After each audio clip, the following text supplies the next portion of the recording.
पुराने समय की बात है। उज्जैनी का प्रसिद्ध राजा विक्रम अपनी निडरता और न्यायप्रियता के लिए पूरे भारतवर्ष में प्रसिद्ध था। एक दिन दरबार में एक रहस्यमयी साधु आया।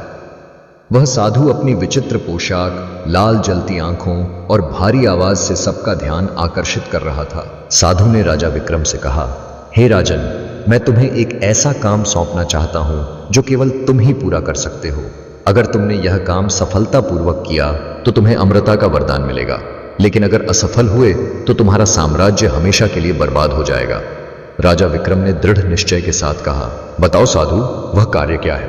साधु ने विक्रम को बताया कि उसे काली पहाड़ी पर स्थित एक प्राचीन मंदिर से दशमुखी खड्ग नामक खड्ग लेकर आना होगा। लेकिन यह कोई साधारण खड्ग नहीं था। यह खड्ग अभिशप्त था और जिसने भी इसे लेने की कोशिश की वह जीवित वापस नहीं आया। साधु की बात सुनकर दरबार में सन्नाटा छा गया। राजा विक्रम ने चुनौती स्वीकार कर ली।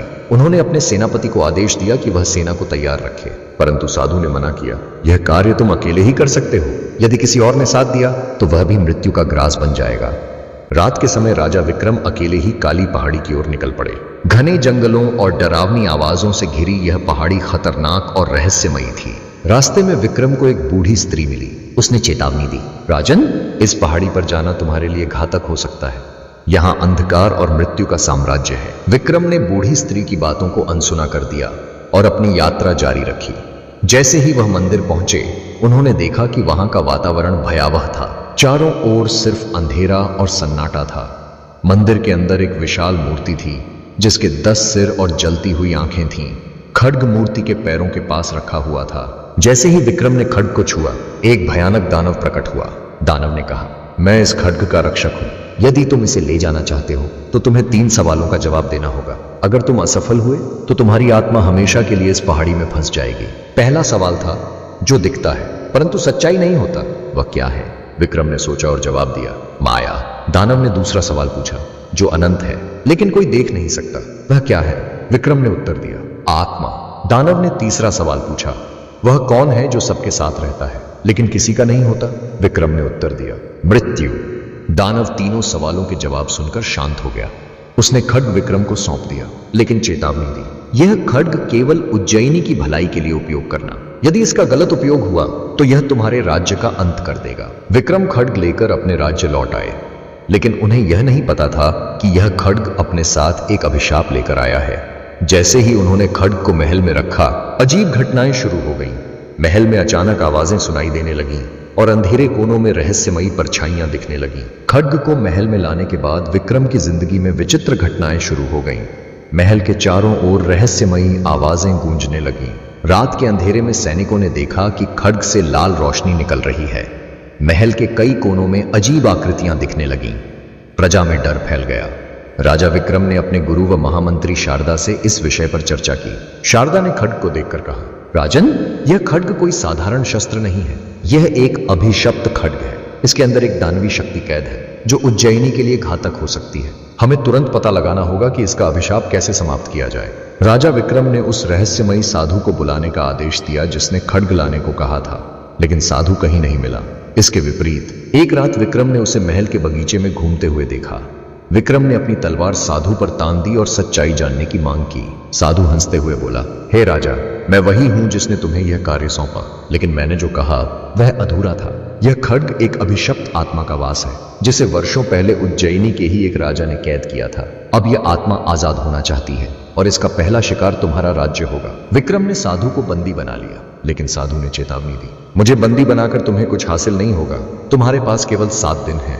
अगर तुमने अभिशाप का रहस्य नहीं सुलझाया तो उज्जैनी का सर्वनाश हो जाएगा। 7 दिनों में अभिशाप खत्म करने के लिए विक्रम ने पुरानी पांडुलिपियों और इतिहास की खोज शुरू की। उन्हें पता चला कि खड्ग पर एक महान तांत्रिक ने एक दुष्ट आत्मा को कैद किया था, लेकिन उस आत्मा को शांत करने के लिए हर 100 वर्षों में एक विशेष यज्ञ करना पड़ता था। यज्ञ के लिए कुछ दुर्लभ वस्तुओं की आवश्यकता थी जो केवल खतरनाक और रहस्यमयी स्थानों पर मिल सकती थीं। अरण्य पुष्प, यह फूल एक विशैला नागिन के सिर पर उगता था। 2 अग्निमणि, यह एक ज्वालामुखी के केंद्र में छिपा होता था। 3 अमृत जल, यह जल एक अदृश्य झरने से प्राप्त किया जा सकता था। राजा विक्रम ने बिना समय गंवाए इन वस्तुओं को लाने के लिए यात्रा शुरू की। विक्रम घने जंगल में पहुंचे जहां विशैली नागिन रहती थी। नागिन ने उन्हें देखते ही हमला किया, लेकिन विक्रम ने अपनी बुद्धि से काम लिया। उन्होंने जंगल के जलाशय में एक विशेष जड़ी डालकर नागिन को बेहोश कर दिया और अरण्य पुष्प प्राप्त किया। ज्वालामुखी के अंदर जाना किसी के लिए भी नामुमकिन था, लेकिन विक्रम ने अपनी वीरता और चतुराई से रास्ता खोजा। उन्होंने एक विशेष मंत्र पढ़ा, जिसे तांत्रिक पांडुलिपियों में लिखा था। यह मंत्र ज्वालामुखी की आग को शांत कर सकता था। विक्रम ने मंत्र का उपयोग कर मणि हासिल की। अमृत जल का झरना अदृश्य था। विक्रम ने अपनी दिव्य दृष्टि और तांत्रिक विद्या से इसे ढूंढ निकाला। यह सबसे कठिन कार्य था, लेकिन विक्रम ने अपने साहस और बुद्धिमानी से इसे भी पूरा किया। विक्रम ने इन तीनों वस्तुओं को इकट्ठा कर महल लौटकर यज्ञ की तैयारी शुरू की। यज्ञ के दौरान महल पर दानवी शक्तियों ने हमला कर दिया। खड्ग से निकली आत्मा ने विकराल रूप धारण कर लिया और विक्रम को ललकारा। दानव ने कहा, तुम मुझे रोक नहीं सकते, मैं उज्जयिनी का विनाश करने आया हूं। लेकिन विक्रम ने अपनी तलवार से दानव का सामना किया। यज्ञ पूरा होने के साथ ही खड्ग की शक्ति समाप्त हो गई। आत्मा ने चीखते हुए कहा, यह अभी खत्म नहीं हुआ, मैं लौटूंगा। दानव के नष्ट होने के बाद महल और राज्य में शांति लौट आई। विक्रम ने खड्ग को तांत्रिक विद्या से हमेशा के लिए सुरक्षित स्थान पर छिपा दिया। विक्रम की वीरता और धैर्य ने एक बार फिर उज्जयिनी को बचा लिया, लेकिन इस घटना ने उन्हें सिखाया कि शक्ति के साथ जिम्मेदारी भी आती है और हर रहस्य को सुलझाने के लिए ज्ञान और साहस की आवश्यकता होती है।